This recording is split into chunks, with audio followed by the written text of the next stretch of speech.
গাছে ডালা ফাড়ো ছাগল পালছি, ছাগলকে আর খাওয়াই। গাছ ছাড়ো চুলটা এইভাবে ছিঁড়ে দিতে কইয়া হ্যাঁ, তাহলে তোমার কষ্ট হবে। সে তো হবে।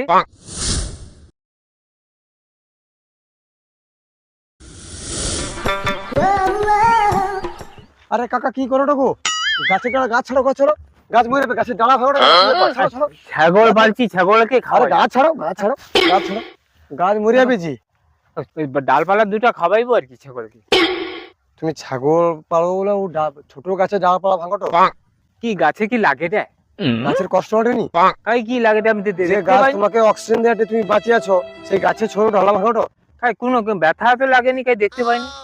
আর ব্যথা লাগেনি? যদি তোমার না। চুলটা এইভাবে আমি ছিঁড়ে দিতে কইয়া হ্যাঁ, তাহলে তোমার কষ্ট হবে। সে তো হবে। তা ও গাছের কি হবে? গাছের কিছু হবে না।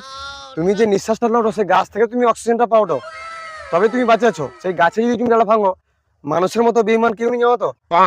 মূর্খ লোক ওইভাবে ছাগল পালাটো ওই গাছের ডালাপালা ভাঙিয়া। আচ্ছা কাকা, তোমাকে গাছের উপকারিতাটা কই শোনো।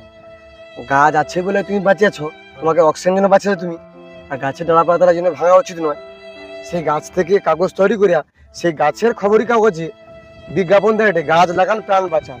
অথচ সেই গাছকে কিছু মানুষ, কিছু পরিবেশের মানুষ ডালা কাটিয়া ভাঙিয়া এই অবস্থা করে।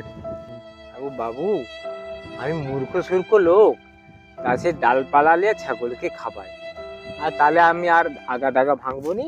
আচ্ছা কই শোনো কাকা, ভাঙ্গো যেমন মানুষের বড় বড় চুল কাটে দিলে আবার গজায়, গাছের এমন অংশ ভাঙ্গো যেন সে বাঁচিয়া থাকে। তার ছোট ছোট ডালাপালা ভাঙো, মেন পালাটা ভাঙো, বুঝতে পারছো? আচ্ছা ঠিক আছে, তাহলে ঠিক আছে।